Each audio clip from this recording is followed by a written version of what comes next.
Bueno, pues muy buenas a todos y a todas. Yo soy un gusto parlante y hoy vengo a presentar o a introducirles en un libro titulado Iniciación a la filosofía para no filósofos de Luis Althusser. Sé que en este canal se ha hablado mucho de Althusser. No sé muy bien por qué, yo tampoco es que sea un altuseriano ni nada, pero bueno, resulta que ha coincidido y por algo será. Pero vamos, no me identifico con la figura de Althusser de algún modo. O sea, simplemente pues es un filósofo que pasa mucho por mis manos. No sé muy por mis ojos, ¿no? No sé muy bien por qué. Entonces, vamos al lío. Eh, Acerca de la pregunta ¿qué es filosofía? ¿No? Tratamos de responder a la pregunta ¿qué es filosofía?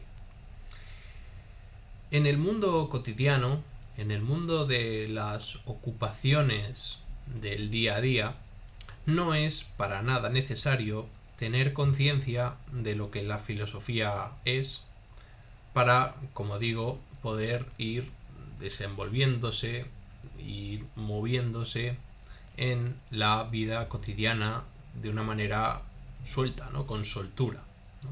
Con cierta gracia. Quiero decir, la humanidad ha sobrevivido cientos de miles de años sin filosofía y muy probablemente podrá seguir existiendo si desaparece. Quiero decir que no es algo necesario para la supervivencia,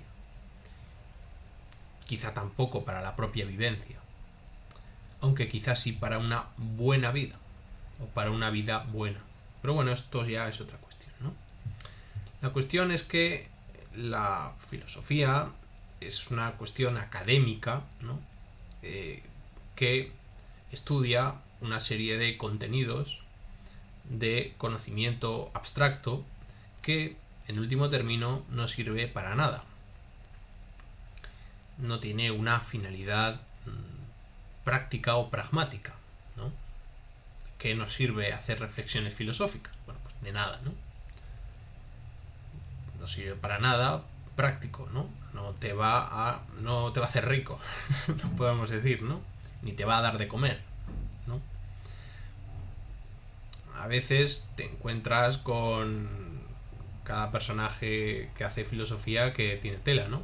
Como yo que sé, la figura de Merlí de la serie, ¿no?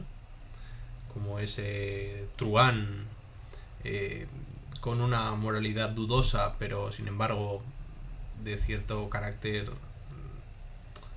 con cierta pegajosidad hacia los alumnos, o con una capacidad de atracción, de sensualidad, una especie de Don Juan del pensamiento, ¿no?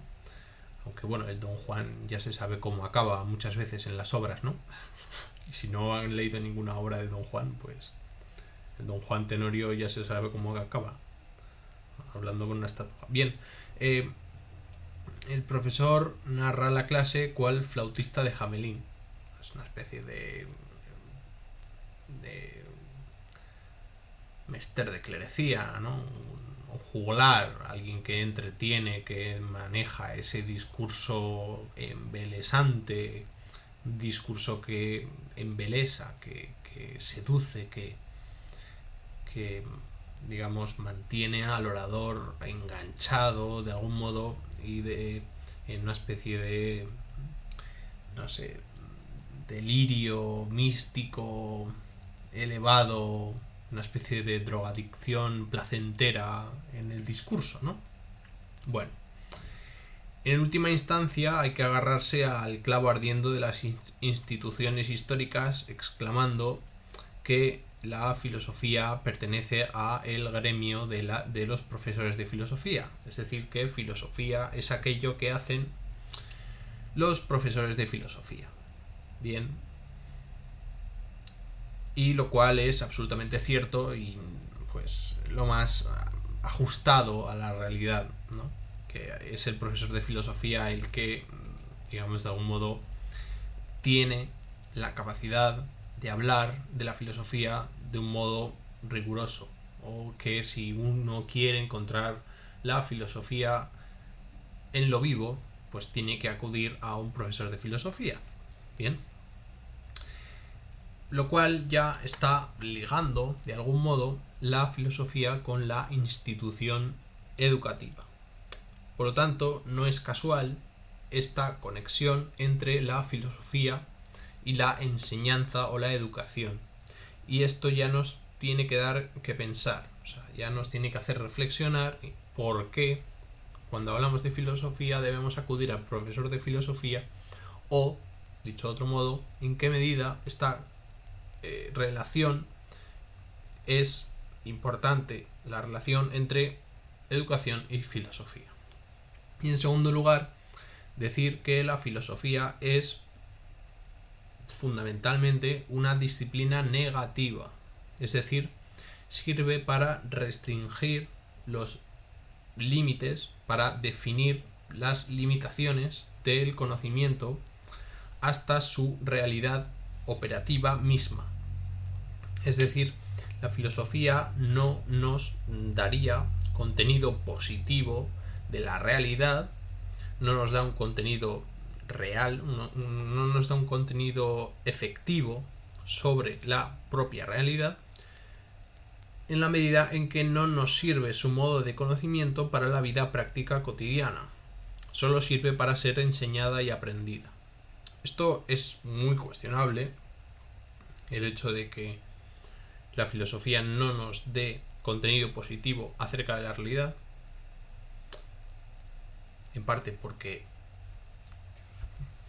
ya desde Parménides, con la idea del toón, con la idea del ser y de la forma, de la manera del ser y del no ser, esto ya son afirmaciones ontológicas y hasta cierto punto son verdaderas y son positivas, están diciendo algo de la realidad. Por lo tanto, es muy cuestionable, vamos a decirlo así, ¿no? Porque yo creo que la filosofía sí que puede tener una fase positiva, no solo una crítica, no solo una trituración de elementos cognoscitivos de la realidad o filosóficos de la realidad o de concepciones de la realidad, sino que también puede proponer tesis verdaderas o científicas acerca de el funcionamiento ontológico de la realidad, lo cual es tan conocimiento como la teoría de la gravedad. Bien, pero sí que es verdad que es un conocimiento que tiene una difícil aplicación a un contexto concreto, porque son afirmaciones de un nivel de abstracción tan elevado que es difícil conectarlos o, vamos a decirlo de una manera simple y llanamente, es muy difícil bajarlos a la tierra. Bien. Por lo tanto, tenemos que tener paciencia a la hora de hacernos con una idea exhaustiva de la filosofía. En parte porque la propia filosofía tiene muchos problemas a la hora de definirse a sí misma, en la medida en que existen múltiples corrientes, existen múltiples maneras de verla, tantas como profesores de filosofía o tantas como filósofos.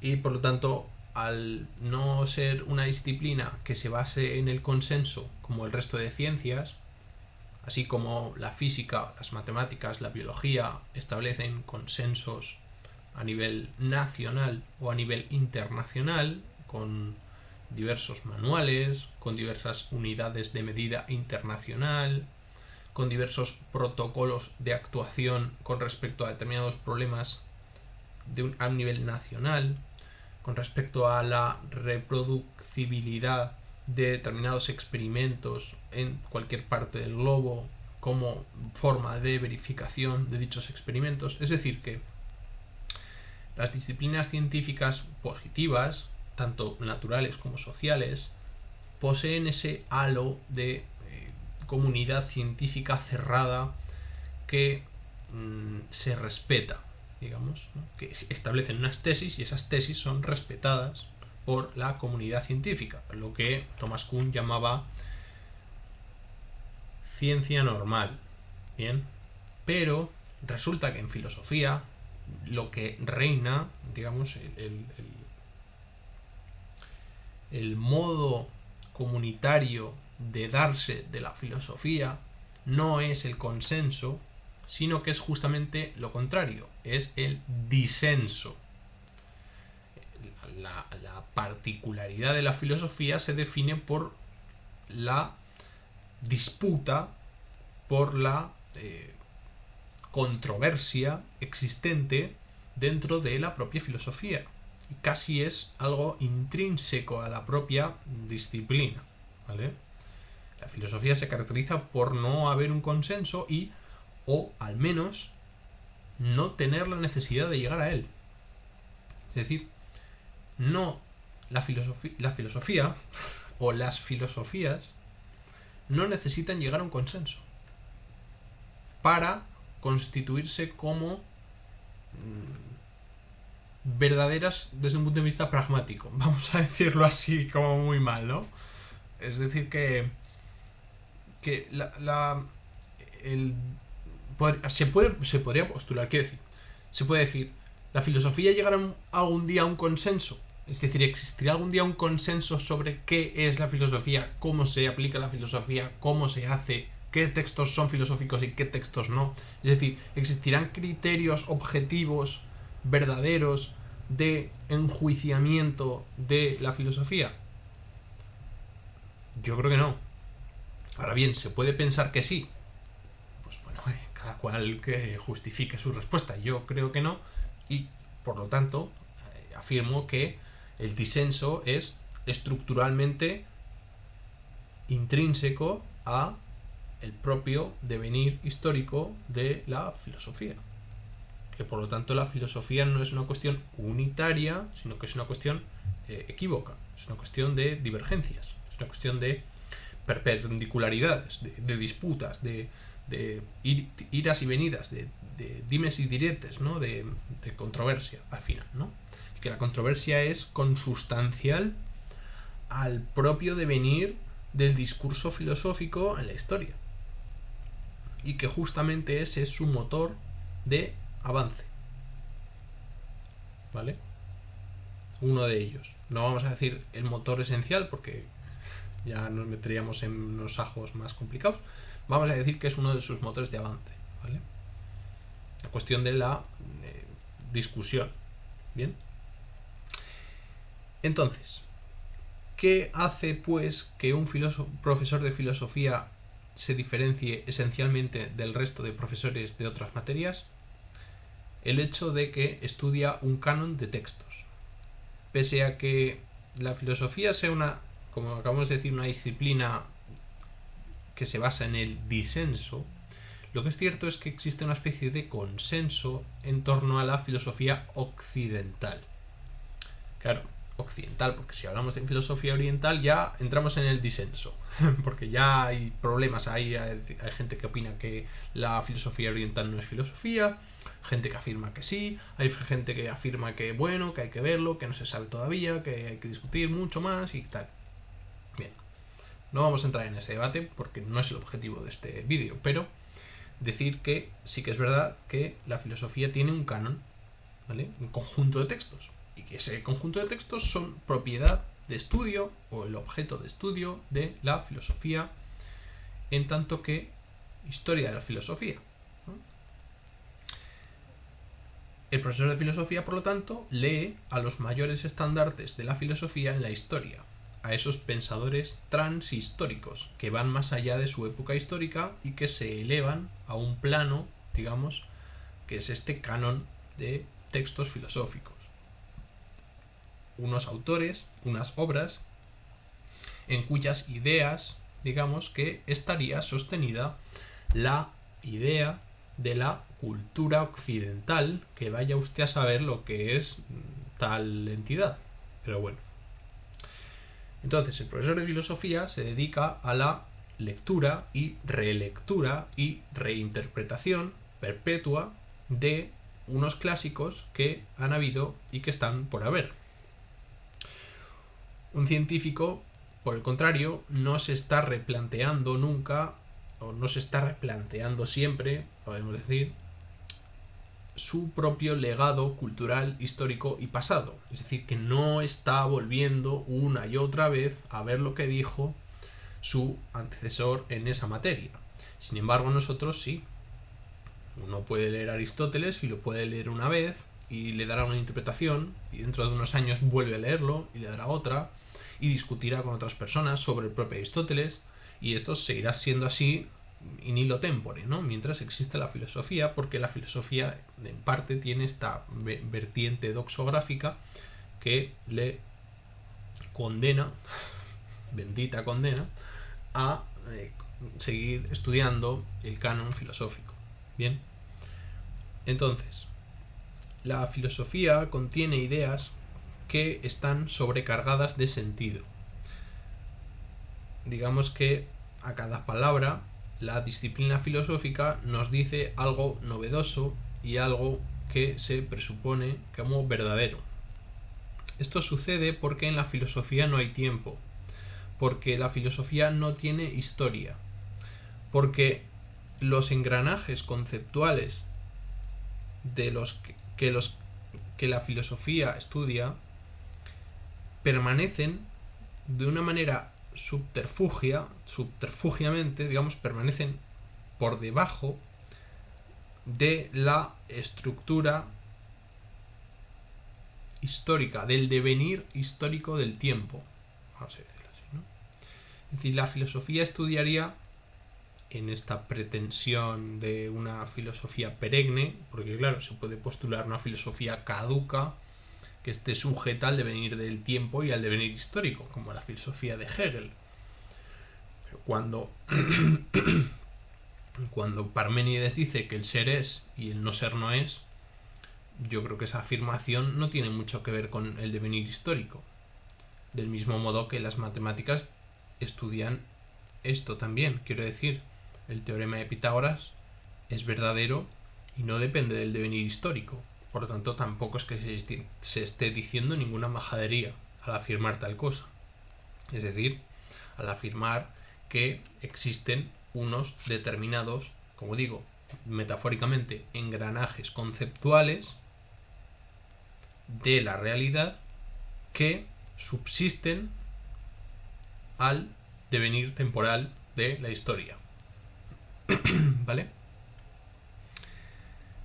Por lo tanto, la filosofía estudia entidades, estudia ideas que pertenecen a ese tiempo que llamamos eternidad o ese tiempo que llamamos infinito. Es decir, que no están circunscritos al devenir. No se está negando que la filosofía pueda estudiar conceptos ligados a la historia. No. O incluso estudiar la propia historia, como la filosofía de la historia. Pero sí que se afirma que, o yo afirmo al menos que, o yo a través de la interpretación del texto de Althusser afirmo que el estudio de, fundamentalmente, la verdad, la justicia, la belleza y el bien, que es básicamente Platón, el intentar escudriñar en qué consisten estas cuatro grandes ideas, es algo que solo la filosofía puede hacer. Y lo puede hacer sin tener en cuenta la historia. ¿Vale? Eso es lo que se tiene que afirmar. Pero cuidado, porque la filosofía no se enseña. ¿Vale? No se enseña filosofía, sino que solo se puede enseñar y aprender a filosofar. O ni siquiera eso. Es decir, que la filosofía no es un conjunto de pensamientos que se han de memorizar y repetir, sino que se trata de, ¿cómo decirlo?, una manera de leer, una manera de interpretar, una forma de comprender una serie de discursos que tienen que ver con entidades abstractas de difícil acceso y punto. Vamos a decirlo así, ¿no? Entonces, desde mi punto de vista, la filosofía consiste en una manera, una forma de leer o de interpretar que consiste en la comprensión de una serie de discursos y la capacidad de elaboración de una serie de argumentos, justificaciones o comentarios con respecto a unas ideas, unas entidades que son reales, pero que son de un nivel de abstracción tan elevado que es necesaria la capacidad, hay que desarrollar una capacidad filosófica para enfrentarse a ellas, sencillamente, ¿no? Y entonces enseñar a filosofar consiste en esa capacidad de ampliación de la comprensión de las maneras de darse de estas entidades abstractas que estudia la filosofía. No sé si se ha entendido bien. Yo qué sé, estamos en horas bajas, ¿qué le vas a hacer? Bien, la filosofía es el deseo a filosofar, el atreverse a pensar por uno mismo, negro sobre blanco, es decir, redactando lo que se piensa con respecto a esto para obtener una filosofía original. Y así tenemos distintas maneras de no hacer filosofía o de hacer tipos de filosofía, como sería, por ejemplo, la filosofía idealista, que está más orientada a la meditación, o una filosofía más orientada a la praxis, como podría ser la de la filosofía materialista, que es una filosofía que busca ciertas utilidades en el entorno, unas ciertas aplicaciones pragmáticas o de intervención social o de intervención política o de intervención ideológica dentro de un cierto entorno social que se pretende transformar, vamos a decirlo así, ¿no? Vale, entonces pues nada, hasta aquí el vídeo de hoy. Les dejaré en la caja de comentarios la referencia bibliográfica que he utilizado para desarrollar este discurso. Que, o sea, quiero decir, esto no es una introducción a la obra, sino que es algo así como cómo yo he leído esta obra o qué es lo que esta obra me ha invitado a mí a pensar en distintas cuestiones y así, ¿no? Bueno, pues eso, lo dicho. Nada, poco más. Un saludo y hasta la próxima.